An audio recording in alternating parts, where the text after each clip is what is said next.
Daddies, good day and welcome back to my channel. If you're new here, you're welcome. My name is Uluwatosin, and to all my return subscribers, you're also welcome. Thank you so much for always stopping by my channel. Thanks for all the likes, the comments. I see all of them and I appreciate them all. In today's video, we are going to be learning how to cut and sew this stylish and trendy slitted waist skirt with train at the back, just like you are seeing on your screen. I actually made this skirt with a corset top, which I'm going to be uploading the tutorial in my next video. But for this particular video, we are going to be learning how to cut and sew this exact skirt from start to finish. So if this sounds like what you're interested in, come along with me. So right here is the lace fabric I'll be using for this project, and this is doll face. The lace happens to be 3 yards. I'll be using 3 yards for this project, but the doll face is 4, almost 5 yards, because this skirt is going to be double lined with doll face. Because if you check the waist of the skirt very well, you will see that it has inseam finishing, like the finishing is inside. So I'll be using doll face as first lining and doll face as the second lining. So I'm marking for the front panel now. You can see that the front is a straight skirt, it's just the back that has train. So I divided our hip by 4. I marked that and I added 2 inches allowance. For the length of the skirt now, whatever the person's dress length, long dress length is, you're going to deduct the half length and then you add 1 inch allowance back. I mean that if the half length is 16, you're going to be deducting 15. If the half length is 15, you'll be deducting 14. So that was exactly what I did. I marked the full length minus the half length and I deducted 1 inch from the half length. And because I'll not be turning the edge of this lace, the doll face is 1 inch shorter than the whole length, because the doll face will be inside and the lace will be outside. And because I don't want to lose the edge, like I'm not turning it down, so I made the doll face just 1 inch shorter than the lace. The next thing is you're going to measure 2.5 inch upward after measuring the full length. Then you know why later. Then from the full length, you are going to measure your hip line. I used 9. I marked that into a straight line. Now, not on the additional 2.5 inches that we added. On the full length, you measure the waist divided by 4. I added 1.5 inch. Then I consider first hip is like the skirt waist. It is 4 inches after the waistline. I marked our skirt waist divided by 4 plus 1.5 inch, then our hip divided by 4 plus 1.5 inch. I connected these 3 points together and then I proceeded to cutting it out. We'll be cutting it out from the 2.5 inches. Don't forget. Now I cut the second lining. I made it 2 inches shorter than the first one. That's the second doll face. Now when I say lining, I mean doll face in this case. So I made it 2.5 inches shorter than the first one. So I'll be keeping that aside. I'll be placing my doll face on my main fabric, which is the lace, and then I'm going to be cutting the lace out. So what I'm trying to do now is to be sure that the lace is the length I'm trying to achieve, so that the lace has to be 1 inch longer than the doll face. So the next thing after this is the doll face that is 2 inches short. We are going to be attaching it to the lace first, because we have to split the front first before we start joining and turning or whatever we want to do to it. So the right side of the doll face is up, and now the right side of the lace as well is up. The wrong side of the lace is facing the right side of the doll face. So firstly, I'm measuring that 2.5 inches I added to the length, and then I'm trying to figure out the middle. The whole length, the measurement I have here is 20 inches. So that means the middle is 10. I'll be putting a mark at 10. Then from that 10, since the slit is on the left, I'll go towards the left with 3 inches. But firstly, I have to mark our actual measurement. So from the middle now, our actual waist is 32. But because the inner of this skirt, like, it will snatch her waist because it's a corset top, I'll be using 30 for her. So I'll be marking 7.5 on both sides. So our waistline, I intend snatching it by 2 inches, so she will end up being 30. So what I'm marking here is 7.5 on the left and 7.5 on the right. And since the slit is towards the left, from the middle I'll be marking 3 inches. Now, not from the top, from the waistline, I'll come down with 5 to 6 inches depending on how long I want this slit to be. And the next thing to do after this is to slit it open. So from the top, I'm going to be slitting it downward. That means I'm slitting the 2.5 inches and I'm as well slitting the 5 inches that I marked. So I'll pick up a straight ruler, or I can just use my hand to connect this point together, just like I'm doing.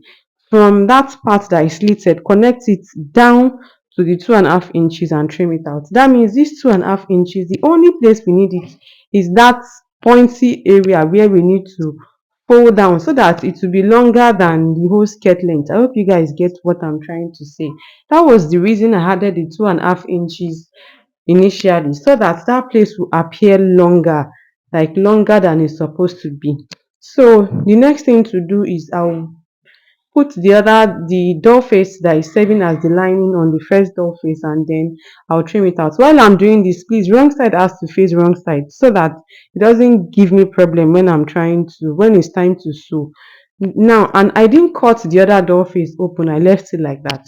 So moving to the back now, I folded the whole hip. A hip is 45. I folded 45 for only the back because I have just 3 yards for this project. If you have more than that, you can do the hip times 2.5 for just the back. So after folding that, I placed the front on top of it. I marked from waistline to the first hip is 4 inches. I marked 4 inches, and then from that 4 inches, I marked the new length, which actual new length is 16. But because I want this train to come down a bit, I'll be using 17. Then I proceeded to marking a zip allowance, which is 1.5 inch. Then from the new length, I just extended my marking outward for the train, and the back is longer than the front. You can see that. So I'm just going to eliminate that part so that at the joining part, that's the side, the front and back will be the same length, and then at the zip side, the middle of the back, that's where it will be longer. So I trimmed that out, I cut it, and then I proceeded to cutting lining for the back. I used doll face for the back as well, and then one is 2 inches shorter than the other. When I say one, I mean PF. The two sides of the back, one is 2 inches shorter than the other, just like we did for the front. So I'm going to be placing the back lace on the back door face after stitching that down that I eliminated some inches from that. I cut out some inches from. So I'll be placing the right side of the door face will face up, the right side of the lace will be facing up, and then I'll place that on each other and match it round, just match round. Then for this one as well, I'll place it right side facing up for the door face and also for the lace. I'll match it round apart from the down, and then when I was done matching, this is what it looks like at this point. The next thing is to put the two back panels together, right side facing right side, and then I'm just going to stitch that zip side down first because we are about shaping now. So that the zip side doesn't really disturb, you can just pin it from up to down, or you stitch it with like number 5, a stitch that you don't have to reverse or that is not too tight because we are going to lose it later. So I did that, and then I shaped my skirt. I shaped the both sides. When I was done shaping the lace, this is what it looks like. You can see that one layer of the doll face is inside already, like one lining, which is still the doll face, is inside already. So, and I've still not done anything to that slitted part. I just pinned it down, and after unpinning, I flipped it to the front. This is what it's looking like at the front. It's already looking like what we want it to look like. I shaped the lining as well. I've still not slitted the lining. I have not opened it up at the front. So I'm going to be turning first before opening it up. So the right side of the doll face is going to face the right side of the lace, and make sure that the two shapings, they are facing each other.